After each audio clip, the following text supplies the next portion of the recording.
Mãe Sem Culpa. Oferecimento Euroóptica Iguatemi, Salão Camarim, Boraé e Les a Les, a moda que encanta.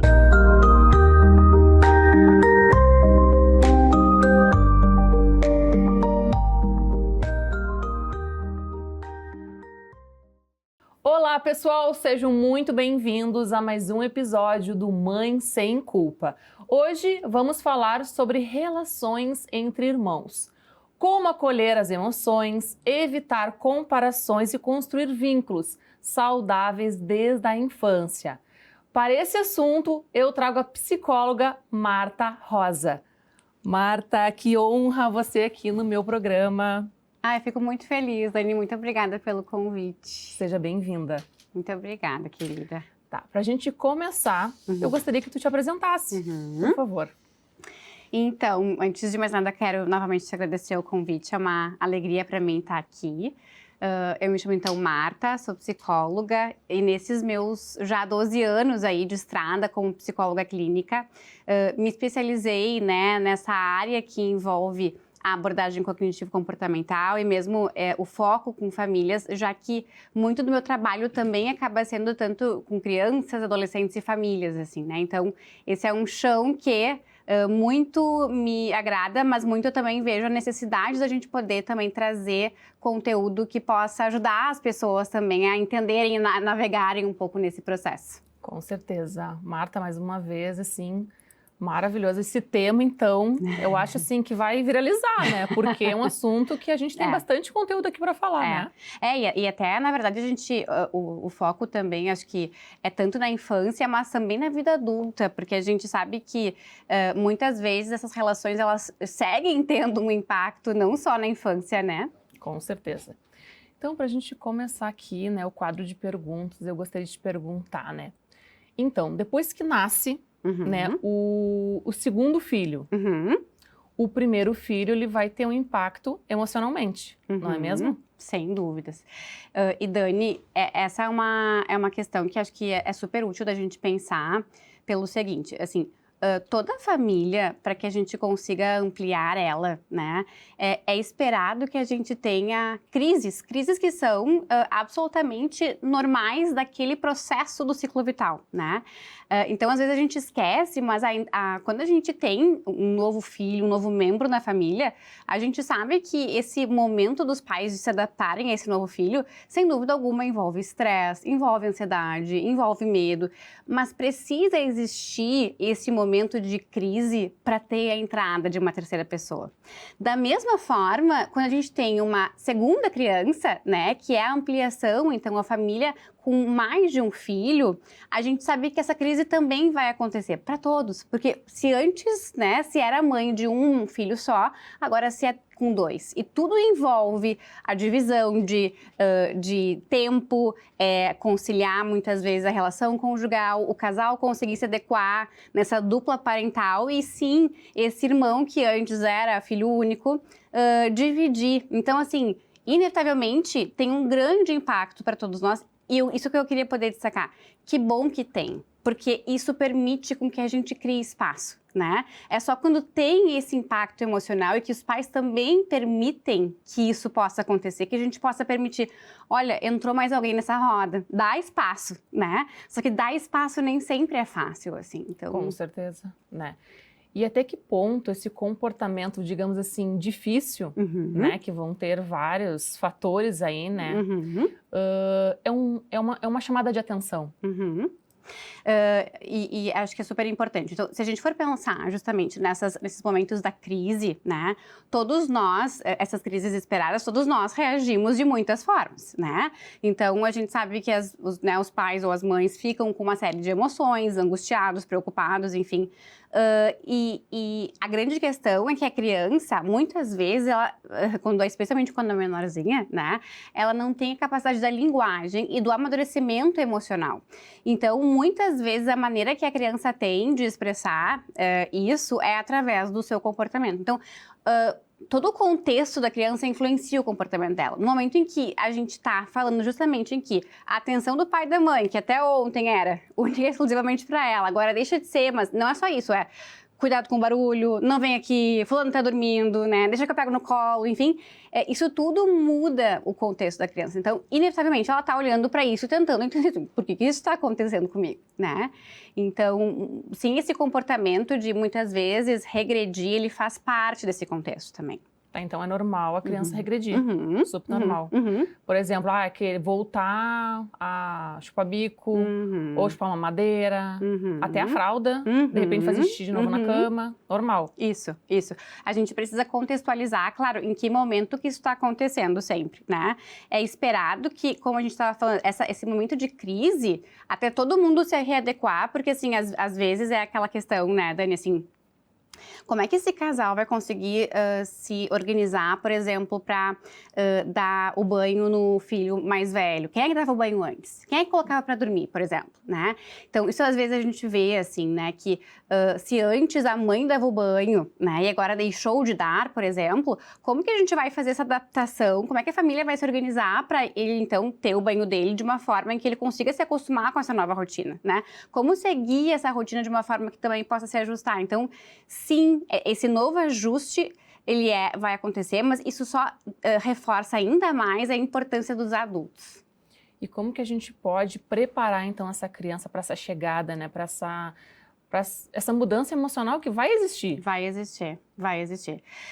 Então, assim, eu diria principalmente a conversa, né? A conversa, o diálogo, conversas com a criança, elas são muito importantes. Mas depende muito da faixa etária, assim, né? Então, com os pequenininhos, a gente, muitas vezes, quando a gente fala do irmão e as pessoas começam a falar, o fulano, né? Assim, já impondo, às vezes, algumas coisas, é importante que a gente consiga, de alguma forma, tornar isso tangível, assim, né? Então, às vezes, olhar a foto da eco da mãe, né? Olhar como é que acontece quando um bebê tá na barriga da mamãe, né? Tentar concretizar isso, de certa forma. Os pais, é lógico, nesse momento do segunda gestação, muitas vezes ficam ocupados de, bom, como é que vai ser o quarto do filho? Como é que a gente vai organizar aqui as coisas em casa, né? Enfim, e dentro do possível e daquilo que é adequado, eu acho que é importante que esse mais velho possa fazer parte disso, para que ele também não se sinta excluído, né? Com certeza. Então, assim, tô organizando aqui as fraldinhas do teu mano. Ele participar junto. Porque a criança, na verdade, ela adora se sentir importante, ela adora se sentir útil. Então, ao se sentir útil ali, também ela sente assim, tá, eu entendi que eu vou ir perdendo um espaço, mas eu tenho meu espaço, né? Sim. E o que seria importante a gente evitar nesse processo? Como, por exemplo, sei lá, mudança de casa, mudar a escola, grandes mudanças não é muito recomendável, né? Eu acho que tudo que envolve, porque assim, como a gente está falando de uma adaptação, né, a gente tem que poder trazer tudo aquilo que mantenha a estabilidade da criança para que ela passe por aquela turbulência de uma forma em que a gente tente, dentro do possível, manter alguma rotina, né? Então, evitaria mudanças muito intensas, porque isso talvez adicione ainda mais complexidade, de fato, para aquela criança. Então, realmente, o lar, né, o quartinho da criança, a casa é o nosso lugar seguro, assim, né? Então, às vezes, mudanças de casa muito perto, né, do nascimento do outro filho, né? Ou mudanças mesmo, como a fralda, enfim, acho que tudo ao mesmo tempo pode sobrecarregar a criança. Isso não é uma certeza, né? Mas muitas vezes pode ser que torne o processo ainda mais... É como se a gente tivesse uma quantidade de combustível para gastar, né? Nesses momentos, o combustível da criança está sendo muito usado, assim, ela está precisando desse recurso. Se a gente adiciona muita coisa para a gente exigir dela, falta combustível, assim, né? Então, acho que a sensibilidade, a gente entender, assim, tá, isso aqui precisa ser agora, eu posso esperar um pouquinho mais para as coisas também normalizarem. Agora, falando agora das relações de irmãos, é normal eles brigarem o tempo inteiro? Dani, sabe que essa é uma pergunta super interessante, porque tem inclusive uma pesquisa que foi justamente entender e quantificar isso, né? E eles descobriram um dado bastante impressionante de que os irmãos têm disputas, em média, de 7 disputas por hora, para te ter uma ideia. Olha! De crianças, né, mais ou menos de 3 até 8, 9 anos ali. Então, o que esse dado nos mostra? Que sim, os conflitos, eles existem e fazem parte. qual é a grande questão que eu acho que também a gente vai conversar, assim, né? A questão é que os conflitos fazem parte e a gente muitas vezes fica ansioso com esses conflitos. A gente busca muitas vezes querer eliminar eles, né? Que eles não existam, que eles não tragam prejuízos, enfim. Só que a verdade é que a gente sabe por estudos que muitas vezes esses conflitos, eles são verdadeiras escolas de aprendizados relacionais também para a criança, assim, né? Então, se bem manejados, eles podem, inclusive, ser super importantes. Sim, porque é a partir da briga que tu vai saber se tem que compartilhar ou não, né? Saber dividir. Eu acho que vem muito disso também, né? Dividir a atenção, saber que em um momento é a tua brincadeira, depois é a minha, né? Tentar chegar a acordos, uma coisa super difícil, assim, né? Então, essa é um aspecto super relevante também para o desenvolvimento da criança. Mas até que ponto os pais devem intervir? Essa também é outra pergunta bem importante, porque assim, e daí acho que a gente entra num outro ponto que é assim, muitas pessoas falam que o mais importante seria então que a gente eliminasse as brigas, né? Mas o que a gente também quer poder pensar? Que a gente não quer só que os nossos filhos não briguem, a gente quer que eles possam se dar bem, né? Uma das coisas mais importantes, eu acho, que nessa relação é o que essa relação pode, quando bem conduzida,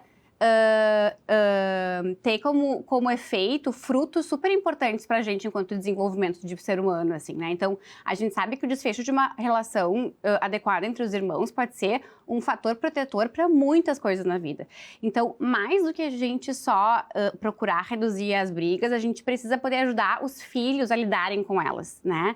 E isso a gente constrói também ajudando os nossos filhos a crescer em termos de competência emocional, então saber regular as emoções, saber resolver problemas, né, saber controlar ou regular alguns comportamentos, mas tentando ao máximo, cada vez mais dentro do possível, permitir que essas negociações sejam feitas entre eles. Claro que a gente tem que considerar algumas coisas. Primeiro, quando as crianças são muito pequenininhas, elas não têm muitas vezes essa habilidade que a gente está justamente falando, de conseguir interromper o comportamento, de conseguir se dar conta da sua emoção e conseguir regular. Então, isso, sem dúvida alguma, vai demandar dos pais mais mediação de conflito. Não resolver o conflito, mas mais mediação. Ajudar com que essas crianças possam ir aprendendo isso. Conforme o passar do tempo, né, justamente os pais precisam ficar mais atentos para estimular essa resolução, mas cuidar para não ficarem numa posição de juízes, né, porque muitas vezes isso pode prejudicar não só a relação entre os irmãos, mas dos filhos com os pais também. E chegou agora o irmão, foram para casas, como é que agora eu vou organizar essa atenção para o primeiro filho e para o segundo filho? Então, eu diria que assim, na ideia do que a gente estava falando, do quanto que a família se reorganiza, uma das coisas que eu mais vejo, especialmente quando eu considero crianças que são menorzinhas, assim, é a importância desse casal de pais, né, estarem em sintonia e com uma boa combinação antes disso. Por quê? Porque o pai ou a mãe vão ter que se organizar, muito possivelmente o pai, porque a mãe vai estar ocupada de suprir as necessidades físicas desse novo bebê, né? E o pai, muitas vezes, vai ter que ser a pessoa que vai, assim, fazer parte desse processo, mais ocupado, muitas vezes, desse primeiro. Pode ser que seja o pai, pode ser que, às vezes, seja alguma outra pessoa que está auxiliando. A família ampliada, nesse momento, é bastante importante também. Então, às vezes, os tios, os dindos, pessoas que possam ser também significativas para aqueles pais e que possam estar ofertando, levando, né, o mais velho para passear, tendo um bom momento, suprindo essas necessidades emocionais de afeto, de calor, de aceitação, enquanto as coisas estão se reorganizando, assim, né? Mas eu diria fundamental que tenha conversas entre esses pais, que ambos se sintam vistos e satisfeitos no papel de cada um, que vai ser daí muito singular, né, Dani, a cada família também. Sim, e os filhos, eles devem ser tratados exatamente iguais?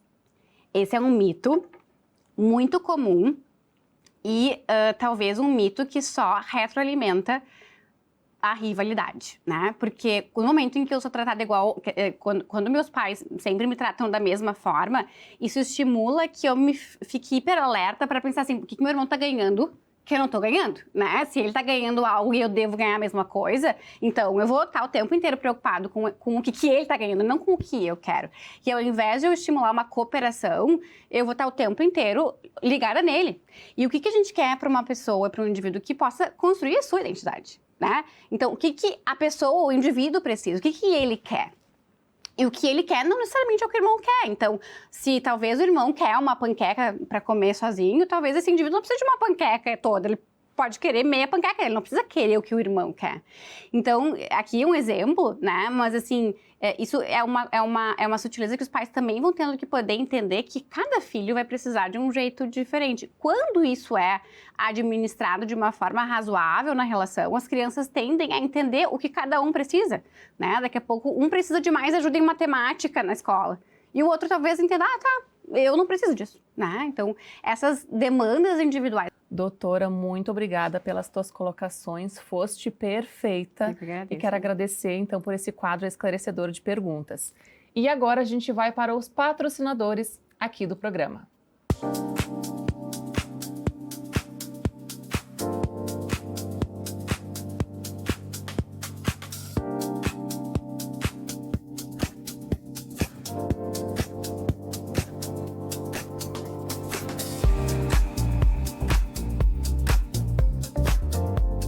Olá pessoal, estou chegando na loja Les a Les do Shopping Iguatemi e a gente vai conferir essa coleção maravilhosa do outono e inverno. Venha comigo!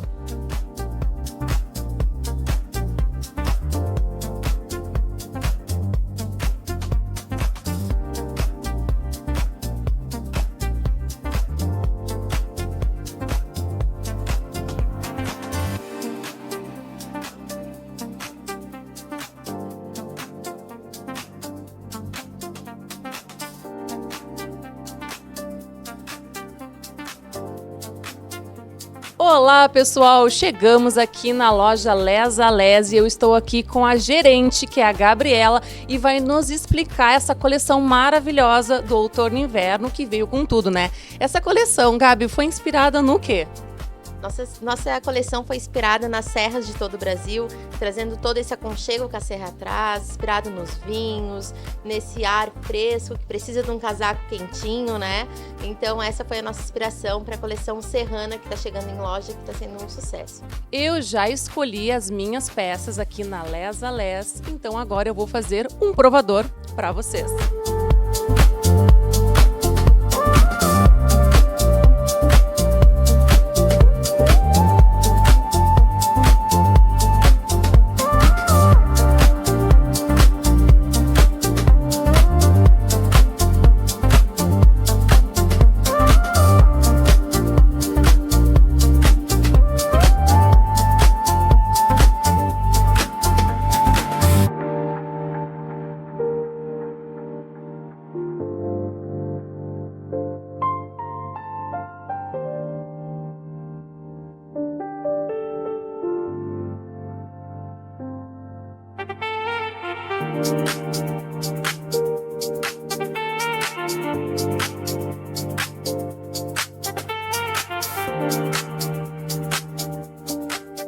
O programa Mãe Sem Culpa tem o apoio da Euroóptica do Shopping Iguatemi, que é referência em armação de grau, óculos de sol e lentes.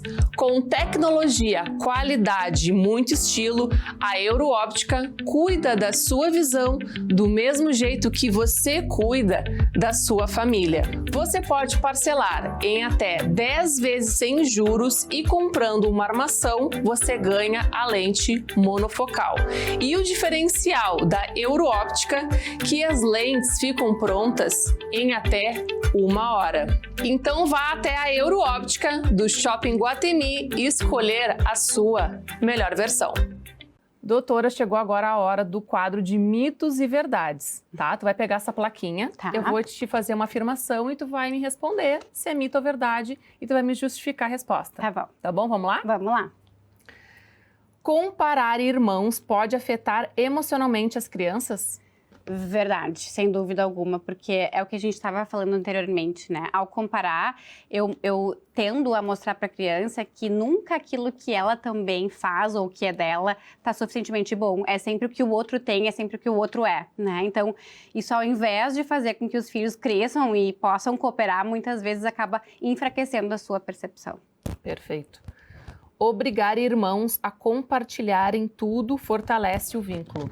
Mito, né? Na verdade, isso ao invés de ajudar a cooperação, tende a formar essa administração dos pais mais rígidos, como esses juízes que decidem o que os outros vão fazer e não ajudam com que eles também possam cooperar e chegar a negociações que sejam saudáveis, assim. E muitas vezes o que gera bastante raiva entre os irmãos. Rivalidade, né? Rivalidade, exatamente.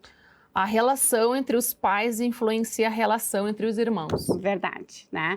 Isso é bem importante dentro daquilo que a gente estava falando, né? A gente precisa também, a maneira que os filhos enxergam como a gente lida com as nossas emoções, ou mesmo o quão disponível a gente tá para eles, por processos nossos, muitas vezes, da vida, tá? Então, às vezes, a gente escuta, assim, por exemplo, eu acabei focando muito no trabalho e, às vezes, acontece, né? Talvez me desfoquei um pouco das questões das crianças e aí as relações se perdeu, assim, né? Porque o pai e a mãe também fica menos disponível para a criança. Então, sim, né? As nossas emoções interferem diretamente, né, neles.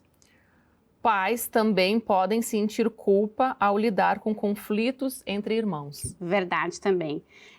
Especialmente, por exemplo, agora dando um exemplo do recém-nascido, assim, né? É comum que os pais vejam esse filho mais velho sofrer de estar sentindo falta, né?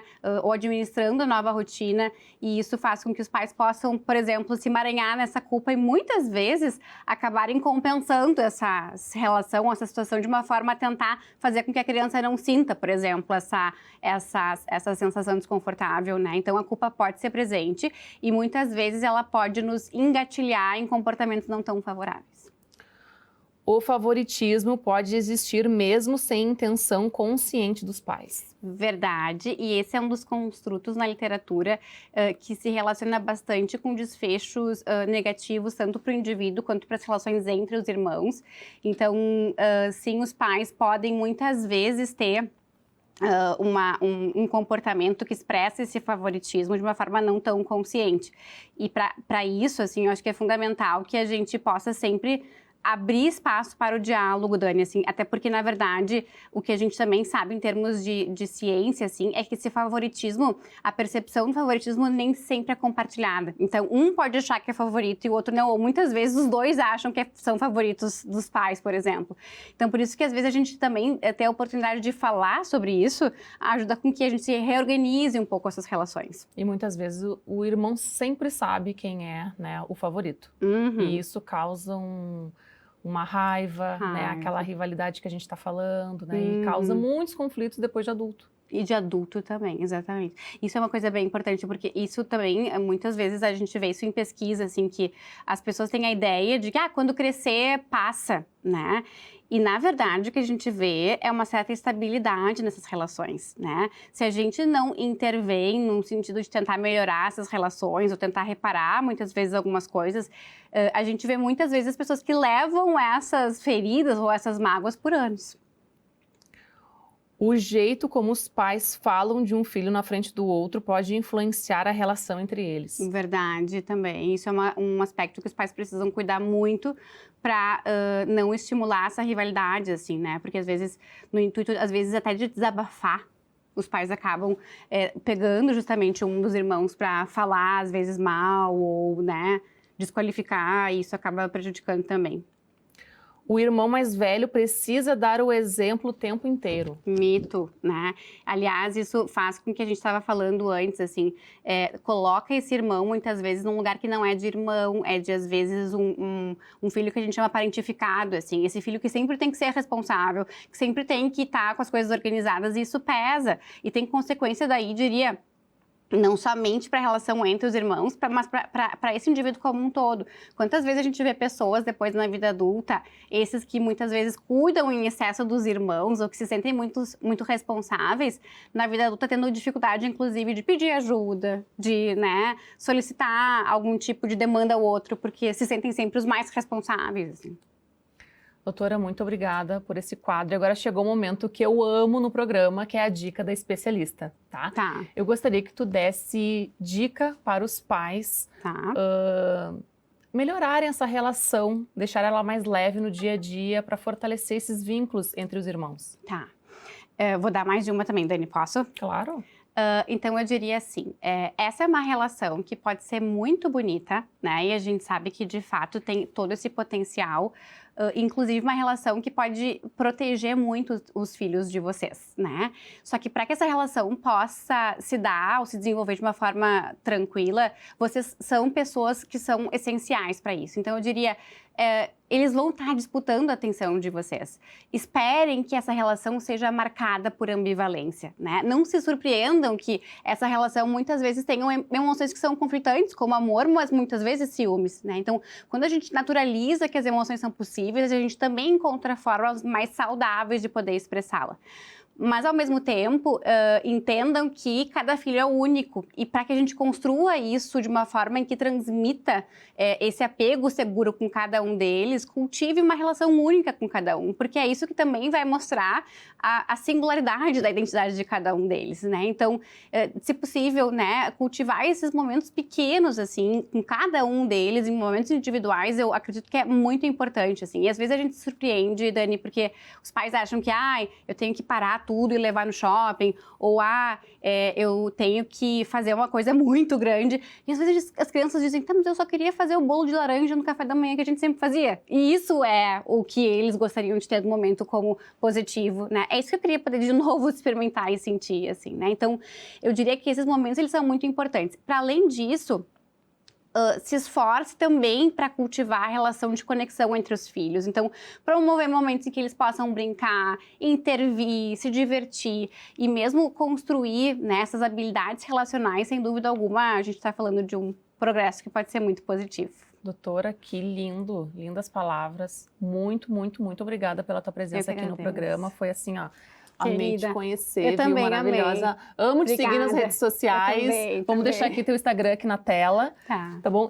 Agora eu vou finalizar o programa com uma mensagem muito linda e acolhedora para você aí de casa. Ser irmão é dividir muito mais do que brinquedos, quarto ou sobrenome. É dividir infância, memórias, aprendizados e muitas vezes os primeiros vínculos da vida.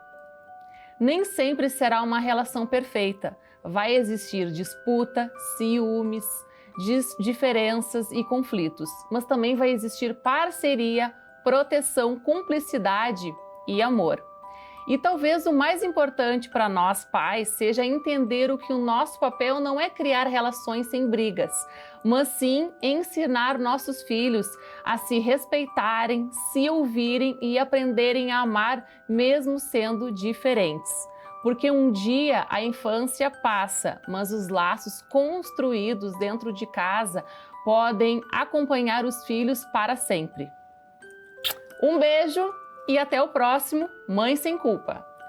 Ai, que lindo, Dani!